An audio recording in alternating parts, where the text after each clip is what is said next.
तो हेलो दोस्तों, पिछली वीडियो हमने क्वेश्चन 33 करा, कॉन्सेप्ट समझ लिया। इस वीडियो में हम क्वेश्चन 34 से स्टार्ट करेंगे। तो क्वेश्चन 34 रीड करो क्या लिखा हुआ है। ये लिखा हुआ है कि the article reliability of domestic waste biofilm reactors suggested that substrate concentration of influent to a reactor is normally distributed. So let X be the substrate concentration of influent to reactor. तो substrate concentration, ठीक है, मैं सिर्फ इतना ही लिख रहा हूँ, आप पूरा लिखना। Substrate concentration milligram per centimetre cube of influent to the reactor is normally distributed. So X is normally distributed with mean 0.3 and sigma 0.06. Sigma square की terms में लिखते हैं, 0.06 square. Now part A is telling us to find a probability that concentration exceeds 0.25. That probability X is greater than 0.25. Exceeds का मतलब ज्यादा होता है। मैंने आपको बोला है marks should exceed 90, which means 90 acceptable नहीं है, 90 से ज्यादा होना चाहिए। So make this standard normal. So minus mu by sigma on both sides. So x minus mu by sigma, 0.25 minus mu by sigma. So this is z. 0.25 minus 0.3 by sigma, 0.06. This is minus 0.05 divided by 0.06. So this comes out to be minus 0.833. Now, so this can be written as 1 minus probability of z less than equal to minus 0.833. So this is 1 minus phi of minus 0.833. Okay. So if you remember, this is equal to the phi of 0.833. So you can go to the table and find the answer. So 0.833. This is 0.8 and 3 0.833 नहीं मिलेगा तो 3 से ही काम चलाना पड़ेगा ना, approximate करना पड़ेगा। तो 0.83 निकालेंगे, 0.7967। So the answer is 0.7967। अच्छा, हमेशा अपने आंसर्स को पूरा लिखा करो। The probability that the substrate concentration will be greater than 0.25 is 0.7967 or 79.67%. Okay, part B. Part B is telling us that what is the probability that concentration is at most 0.1. ठीक है, part B is telling us what is the at most 0.1 probability x at most 0.1. at most मतलब 0.1 से बराबर या उससे कम। So make the standard normal. So x minus mu by sigma, 0.10 minus mu by sigma. So this is z less than equal to 0.1 minus mu. So 0.1 minus 0.3 by sigma 0.06. So probability z less than equal to 0.1 minus 0.3 divided by 0.06. Let me do this. So 0.1 minus 0.3 divided by 0.06. It is giving us minus 3.333 repeating. So this is phi of minus 3.33. Okay, calculate करते हैं इसको। minus 3.33. 3.1. So 0.0004. The answer is 0.0004. एक बार वापस recheck कर लेता हूँ। ठीक है, सही है। Okay, so this is our answer to the second part. Part C बहुत इंपॉर्टेंट है। How would you characterise the largest 5% of concentration value? Largest 5%, ठीक है, लार्जेस्ट 5% ऑफ वैल्यूज। ओके, तो भाई साहब ये देखो, ये मेरा एक्स की लाइन चल रही है, यहाँ पे कहीं म्यू आएगा बीच में। Mu is what? 0.3 and this is normally distributed. Largest का मतलब क्या हुआ कि म्यू से तो बड़ी होगी, तो किस तरफ होगी? राइट हैंड साइड पे होगी। तो ये तो क्लियर हो गया कि largest value will lie on the right, क्योंकि म्यू से बड़ी होगी कॉन्सेंट्रेशन। लार्जेस्ट कॉन्सेंट्रेशन का मतलब क्या कि पॉइंट ज्यादा। ओके, लार्जेस्ट 5, तो मतलब largest 5% will lie somewhere around here. ठीक है, इसका मतलब for some cut off value, let's say x1। So cut off value क्या हो जाएगी मेरी? x1। Cut off value is let's say x1, largest value यहाँ cut off value is x1। So to the right of this x1 there will lie the largest 5% of values. कौन सी largest 5%? Largest 5% is what? In probability term, it is 5 by 100 or 0.05, right? So the area to the right of x1 is what? 0.05, क्योंकि largest 5% है. So area to the left of x1 is how much? 0.95. Okay. So probability x is less than equal to x1 is how much? 0.95. समझ में आया? क्योंकि भाई largest 5% है मतलब it will lie to the right of the mu, ठीक है? और लार्जेस्ट 5% मतलब कि कोई वैल्यू कट ऑफ वैल्यू उसके राइट में क्या होगा? लार्जेस्ट 5%. लार्जेस्ट 5% का क्या मतलब हुआ कि अगर 95th परसेंटाइल हुआ बेसिकली, कि उनसे नीचे 95% और डिस्ट्रीब्यूशन लाई करेगा लार्जेस्ट 5, ठीक है? ओके. तो ये हमसे पूछा गया, ये कह रहा है largest 5% of all consideration values. तो लार्जेस्ट 5% मतलब उस वैल्यू के राइट में कितना एरिया लाई करेगा? 0.05 और उसके लेफ्ट में 0.95, ठीक है? यही स्मॉलेस्ट होता तो हम लेफ्ट में देखते. स्मॉलेस्ट 5% मतलब लेफ्ट में कोई कट ऑफ वैल्यू होती जिसके लेफ्ट में एरिया होता 0.05, ठीक है? पर हमसे बोला लार्जेस्ट है तो हम राइट में देखेंगे. राइट में कट ऑफ वैल्यू उसके largest 5%. This is the largest 5% group है ना ये. सॉल्व करते हैं इसको. वापस उसको हम z की टर्म्स में लिखेंगे. Probability x minus mu by sigma, x1 minus mu by sigma.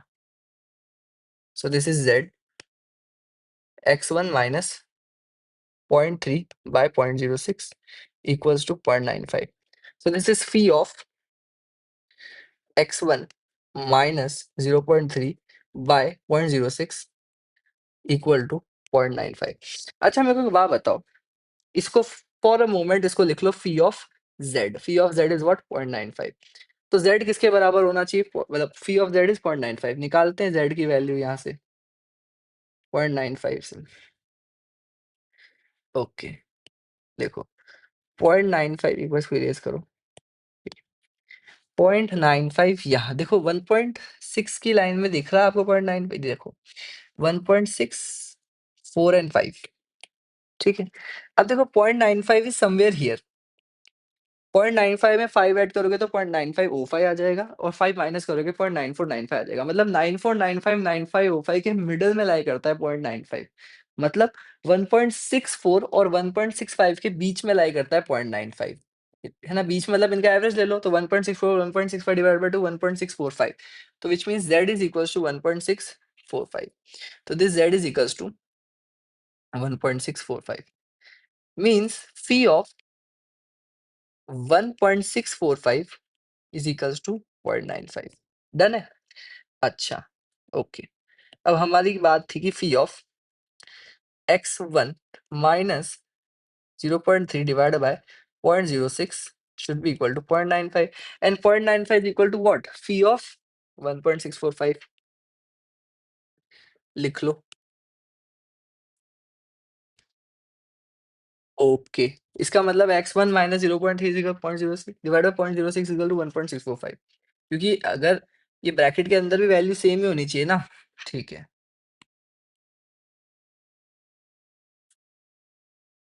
Done है. ऐसे लिख सकते हो. कैलकुलेट कर लो. सो x1 is equals to 1.645 into 0.06 plus 0.3.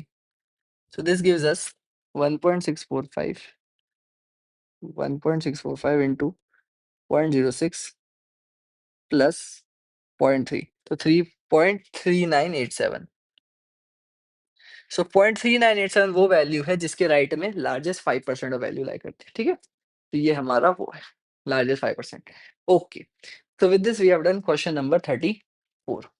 चलो now let us dive into question number 35. This is also an important question. Now suppose the diameter at rest height of tree of a certain type is normally, the diameter at rest height of tree is certain type is normally distributed. So let x be the diameter of, so ये लिख दो diameter at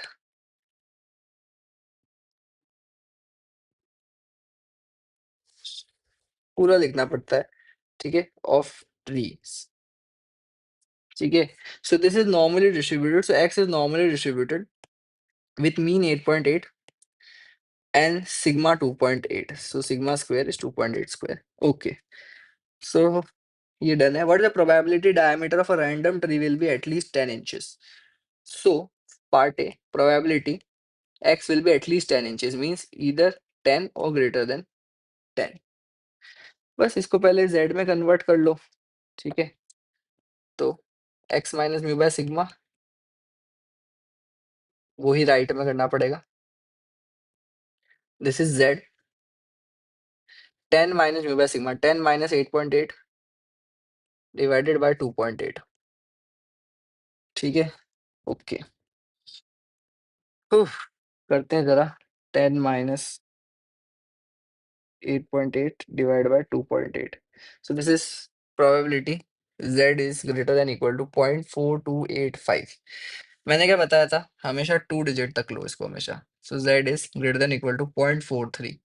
So this is 1 minus probability z less than equal to 0.43. So this is 1 minus phi of 0.43. Okay, now you can calculate phi of 0.43. 0.4 0.6664. So 1 minus 0.6664. This is 0.3336. Done. So part ये वाला तो done हो गया. What is the second पूछ रहा है कि भाई पार्ट ए में will exceed 10 inches. अच्छा, exceed 10 inches क्या है? Probability x greater than 10, right? So this is 1.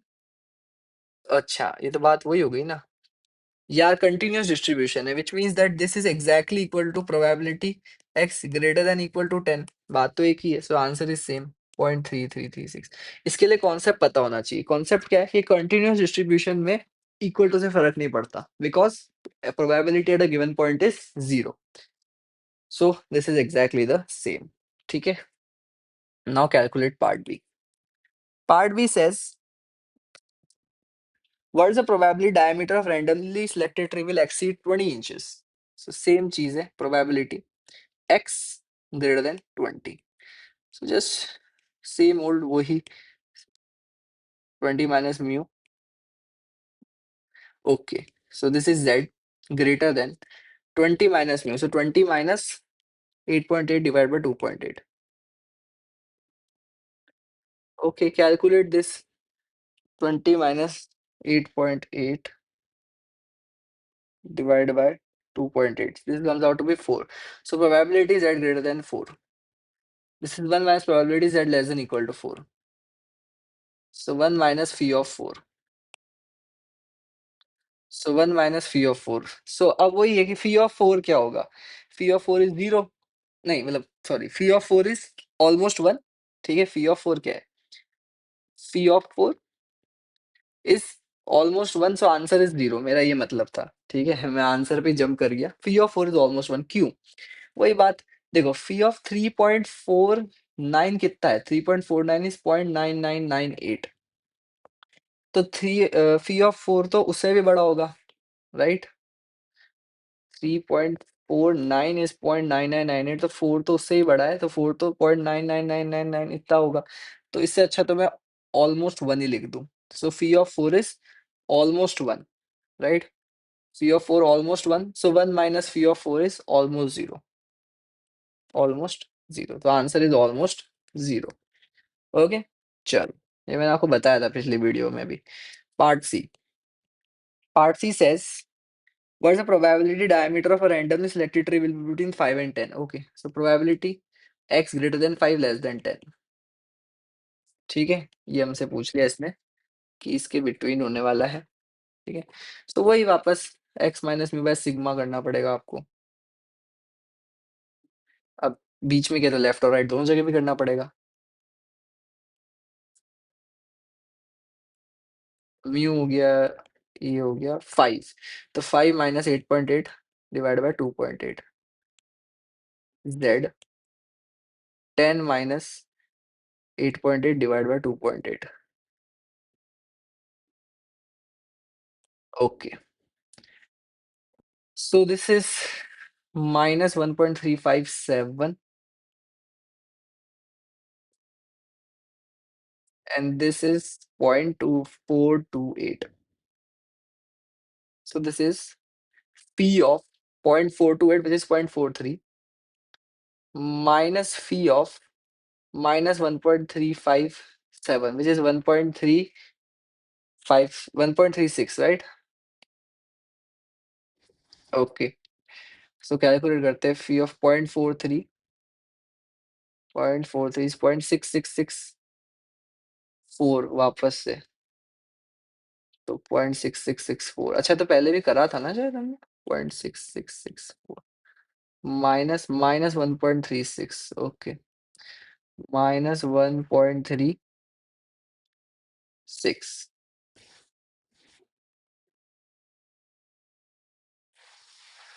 Okay, 0.0869, तो 0.6664 माइनस 0.0869, ओके। सो आंसर कितना आ रहा है? 0.6664 माइनस 0.0869, 0.5795। सेम ही आंसर है ना, पहले भी 0.43 तो हमने शायद निकाला था, right? 0.43, yes. Okay, so this is what the answer is. ठीक है, ये पार्ट भी डन है। Now let's move on to next part, which is, ये इंटरेस्टिंग है। Find C such that the interval this includes 98% of all diameter values. ठीक है, part D देखो, ये इंटरेस्टिंग पार्ट है थोड़ा सा। ठीक है, कि भाई सी ऐसा निकाल लो कि ये इंटरवल हो। अभी इंटरवल देखो क्या है, 8.8 प्लस सी।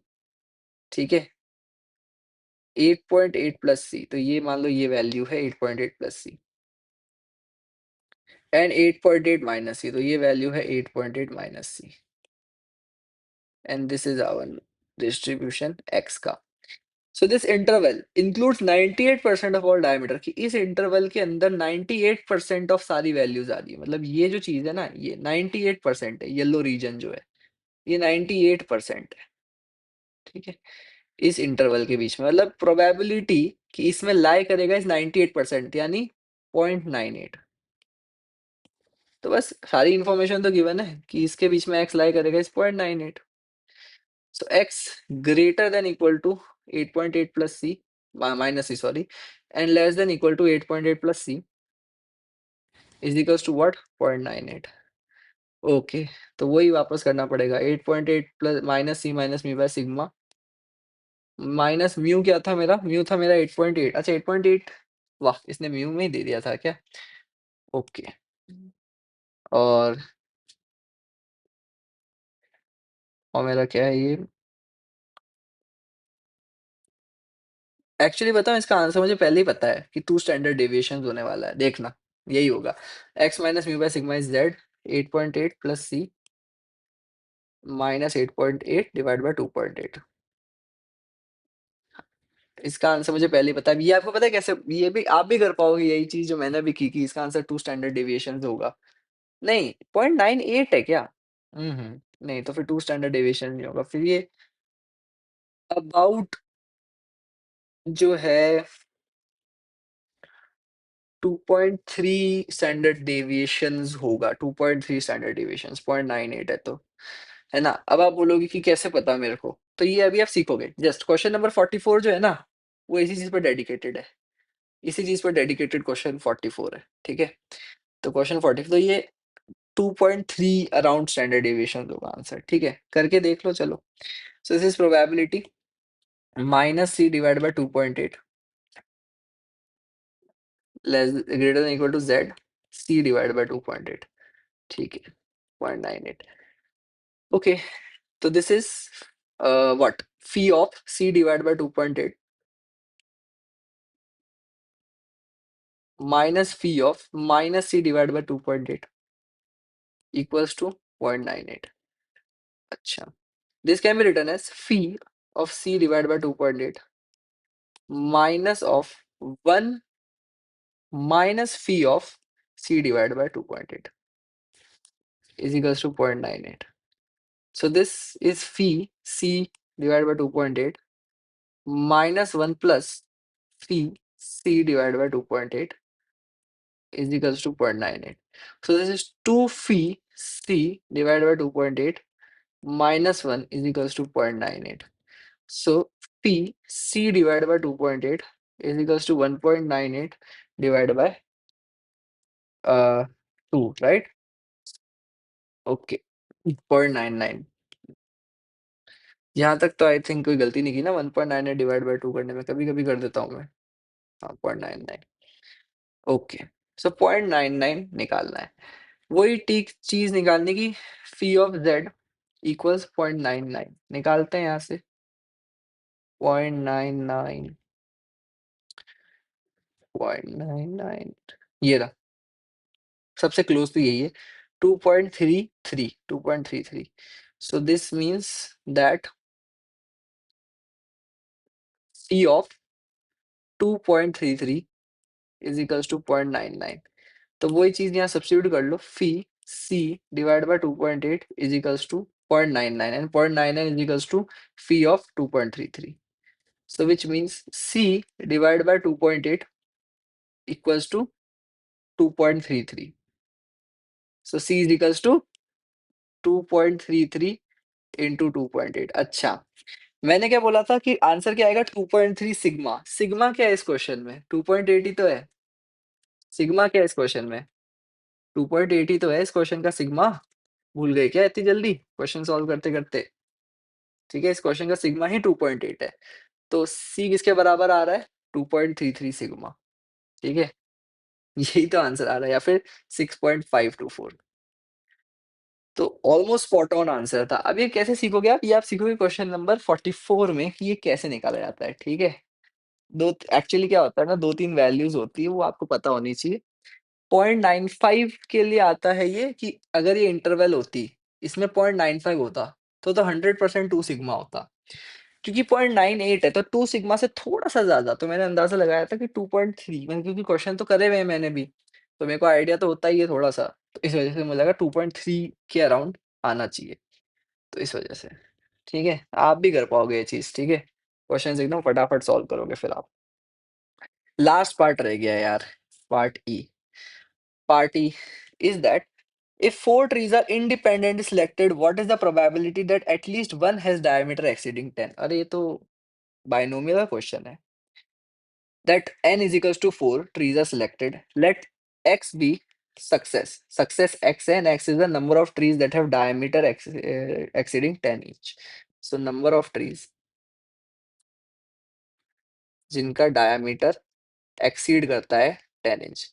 ठीक है, तो probability of success क्या होगी? Probability that x is greater than 10, ये हमने फर्स्ट पार्ट में निकाला था। ठीक है, क्या था ये, क्या था पार्ट ए, yes, exceed 10, 0.3336। तो p which is success is 0.3336, so p is equals to 0.3336। ठीक है, तो ये हो गया। now if four trees, what is the probability that at least one has diameter? ठीक है, so let x be the number of trees जो है जिनकी डायमीटर 10 है, प्रोबेबिलिटी x हो जाए is what, greater than equal to 10। ठीक है, okay.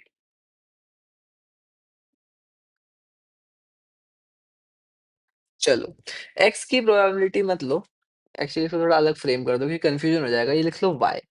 y is the number of trees जिनकी जो डायमीटर है ग्रेटर देन इक्वल टू 10 है, एंड प्रोबेबिलिटी x, x मतलब डायमीटर। ठीक है, x मींस डायमीटर, ये कर लो, है ना? डिफरेंस इतना से कर लो क्योंकि हम फिर कंफ्यूज जाएंगे, दो एक्स आ रहे हैं, दिक्कत हो जाएगी। तो ऐसा कर लो, y is the number of trees with diameter greater than equal to 10 and x is the that, इसको मैं और अच्छे से लिख देता हूँ, probability diameter is greater than 10। And diameter के लिए हमने कौन सा रैंडम वेरिएबल यूज किया था, क्वेश्चन में डिफाइन कर दिया हमने, एक्स रैंडम वेरिएबल यूज किया था। यहाँ लिखा हुआ है ना question number 35, yes, x is the diameter. ठीक है, तो इसलिए हमने यहाँ लिख दिया एक्स।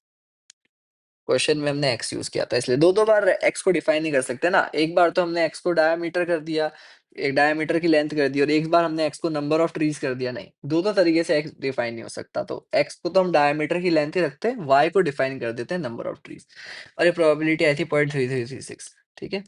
तो ये चीज़ आप यहाँ से सीख सकते हो कि भाई दोनों रैंडम वेरिएबल एक जैसे नहीं हो सकते। अगर हमने x को डिफाइन कर दिया as the length of the diameter तो फिर नंबर ऑफ ट्रीज के लिए हमें दूसरा रैंडम वेरिएबल चूज करना पड़ेगा, तो हमने y चूज कर लिया। ठीक है भाई, and this is p, probability of success is p and y is the success, इसको हम सक्सेस मानते हैं y को। अब हमें निकालना है what is the probability that at least one has diameter, that probability at least one कि नंबर ऑफ ट्रीज वन हो या वन से ज्यादा हो, y is greater than equal to one. So we can say this is one minus probability y is less than one, ठीक है? अब binomial है, मेरी बात समझना। y follows binomial, y is number of trees that has diameter, it follows binomial with n comma p, where n is 4 and p is 0.3336, right? Binomial है y। Binomial ऐसा क्या मतलब है कि अब इनइक्वालिटीज मैटर करती है, equal to not equal to वाला चीज मैटर करता है, greater than equal to is not equal to सिर्फ ग्रेटर देन, तो यहाँ इक्वालिटीज मैटर करेगी, ठीक है? कंटिन्यूअस में तो नहीं करती, चाहे इक्वल का साइन लगाओ मत लगाओ, पर बाइनोमियल क्योंकि डिस्क्रीट है इस वजह से इनइक्वालिटीज मैटर करती है, ठीक है? ओके, तो लेस देन वन का क्या मतलब हुआ? जीरो, जीरो ही तो हुआ लेस देन वन का मतलब। So one minus probability y equal to zero. Y equal to zero का क्या मतलब है? एन सी वाई पी की power y one minus p की power n minus y. N कितना है? 4, y कितना है? 0, p कितना है? 0.3336, 0, 1 माइनस p क्या है? 0.6664, n माइनस y 4, ये तो ये कैलकुलेट कर लो। सो दिस इज 1 माइनस 0.6664 की power 4 and this will give you N approximate value of 0.8028। So this is your answer. एक बार और मैं कंफर्म कर लेता हूँ, 0.6664 पावर 4, ठीक है, minus 1.8028, yes, this is the answer. समझ में आया? तो ये क्वेश्चन बड़ा इंटरेस्टिंग था, इसने दो को कंबाइन कर दिया। y is the number of trees and x is the diameter की लेंथ। तो मैंने बोला कि number of trees greater than 10 की length is what? y, and probability कि जो डायमीटर ग्रेटर देन 10 हो is 0.33, probability of success is 0.3336। और हमको बोला कि अब वो ट्री निकाला, एटलीस्ट वो ट्री नंबर ऑफ ट्रीज जिनका डायमीटर 10 से ज्यादा हो इज एटलीस्ट वन, तो वन या वन से ज्यादा, तो same as one minus probability of y less than one. Less than one मतलब जीरो, बाइनोमियल है तो बाइनोमियल डिस्क्रीट वैल्यू आती है सिर्फ, है ना? 1.1 तो हो नहीं सकता, 0.5 हो नहीं सकता, डिस्क्रीट तो वन से लेस क्या है? डिस्क्रीट नंबर जीरो, ठीक है? तो इक्वल टू जीरो। और हाँ, बाइनोमियल है तो इनइक्वालिटीज का साइन मैटर करता है, तो इसका अपोजिट यही होगा। अगर नॉर्मल होता तो मैं पता है इसको ऐसे भी लिख सकता था, 1 minus probability y less than equal to 1, क्योंकि नॉर्मल है तो मैटर ही नहीं करता है इनइक्वालिटीज में, इक्वल टू लगाओ मत लगाओ। पर बाइनोमियल में मैटर करता है, हमें प्रिसाइज होना बहुत जरूरी है। प्रिसाइसली क्या मतलब है कि 1 या 1 से ज्यादा is 1 minus probability y less then 1, 1 included नहीं होगा क्योंकि ऊपर वाले में ग्रेटर देन इक्वल टू 1 है। 1 से लेस 0, और फॉर्मूला तो पता ही है आपको बाइनोमियल का, वो आप लगा सकते हैं। चलो, इसी के साथ क्वेश्चन नंबर 35 भी डन है। अगली वीडियो से नेक्स्ट क्वेश्चंस करेंगे